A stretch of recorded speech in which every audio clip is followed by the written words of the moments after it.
to my channel. Join me while I demonstrate how to sculpt a Dragon Egg Vase. This is a nod to the Chinese New Year that has just begun, and the beginning of this lunar year of the dragon. I begin by carving a mandala onto the bottom. This mandala will have 12 points around the circumference to signify the 12 Chinese zodiac signs and the continuous cycles we are part of. This is a little meditation I like to incorporate into each functional piece I create, and it serves as my signature. Mandalas are deeply rooted in the psyche of all of us. These patterns are woven into the fabric of the universe and are revealed in many forms, from patterns in flowers, the movement of the planets, the cycles of time, and so much more. This egg shape could be built by hand or thrown on the wheel. This one was thrown on the wheel. I love utilizing the wheel to create perfectly symmetrical forms to sculpt onto. I'm carving a pattern that resembles the patterns of reptilian skin. When carving into the surface, you want the depth of your carving to be the same throughout, and a shallow loop tool can help determine the depth of your carving.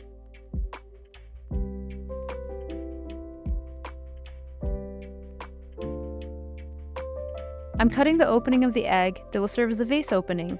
After cutting the opening, I realized it would have been easier to sculpt onto it if I had waited to cut it because it made the form less stable. A dome is considered one of the strongest shapes when intact. Before sculpting onto the surface, it's good to smooth it out with a sponge. To sculpt a dragon's body, it's easiest to begin with basic shapes. The dragon will have a long serpent-like body. Begin by blocking out the basic shapes of the head. It's helpful to look at images of reptiles and other animals to get an idea of the natural skull shapes. Before attaching the body, you have to first score the area you will be attaching to.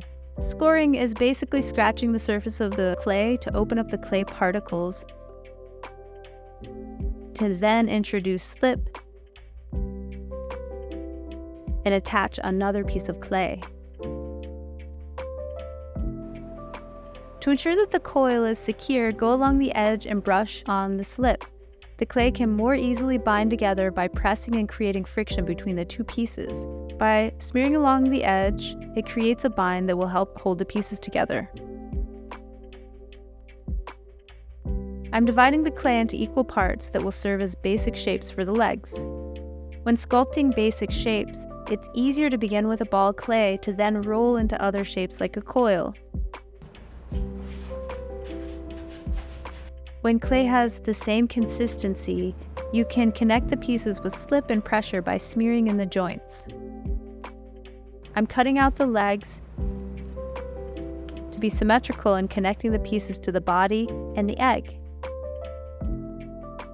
I imagine the feet of the dragon being very dexterous, kind of like birds' feet.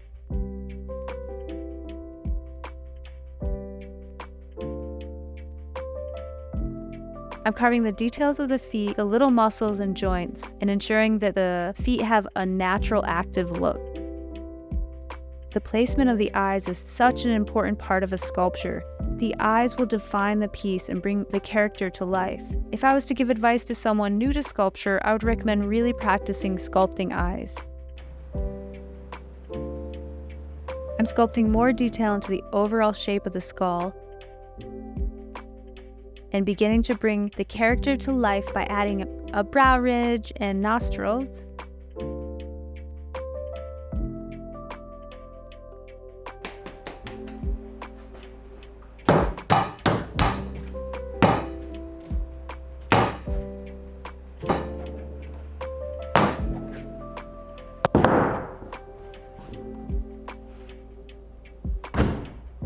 Starting with the slab, I'm beginning to sculpt the wings.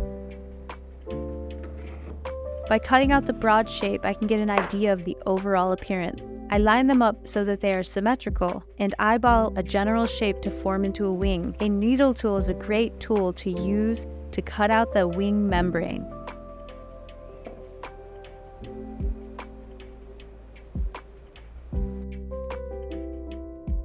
I lay the wings beside one another and shape them by hand.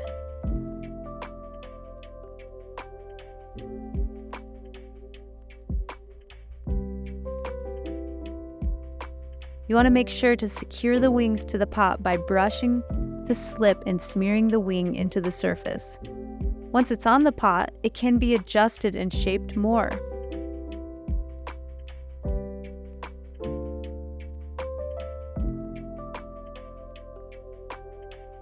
When sculpting a fantasy creature, it's helpful to look at anatomy of other animals to gain a greater understanding of musculature and bone structure. I'm adding little bits of clay to build up the shoulder and back muscles.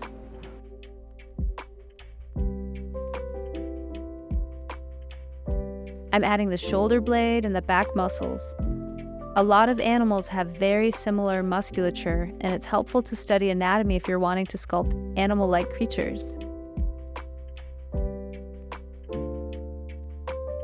Once the clay has set up a little, you can go back and sculpt the wing structure more. I'm using a wooden rib tool to accentuate the bone structure within the wing.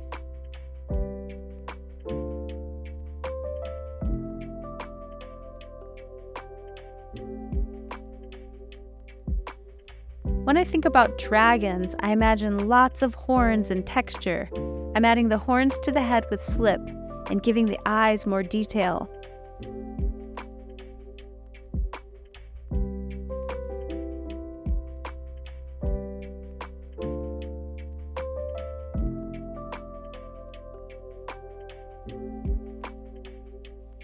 And adding scales along the spine by adding clay and carving clay out along the tail to give it more texture.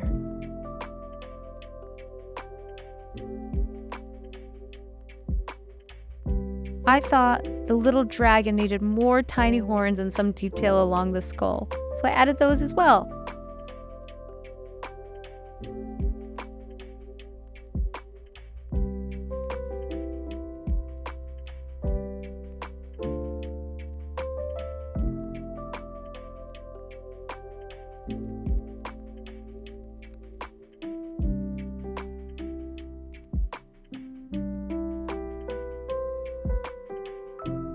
Once the clay is leather hard, you can carve more detail.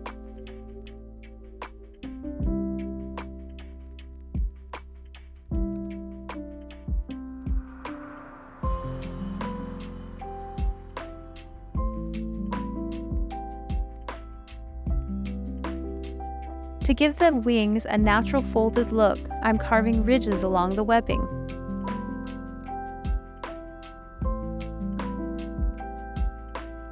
I started drawing the scale texture while the clay was still too wet, and it was more difficult because the clay was sticking to itself. Once it dried out more, I went along the surface of the dragon and drew the scale texture on with a ballpoint tool. I'll link my favorite sculpting tools below in the description if you're interested. The process of drawing the scales over the entirety of the dragon took a few hours. I wanted the scales to have a very organic look and draw each individual scale to go with the dragon's natural appearance. Dragons symbolize renewal, good luck, strength, intelligence, prosperity, and wisdom. The dragon initiates and manifests change. It's the guardian of wisdom in the depths of our psyche. Thank you for supporting my channel. Like, subscribe, and leave me a comment.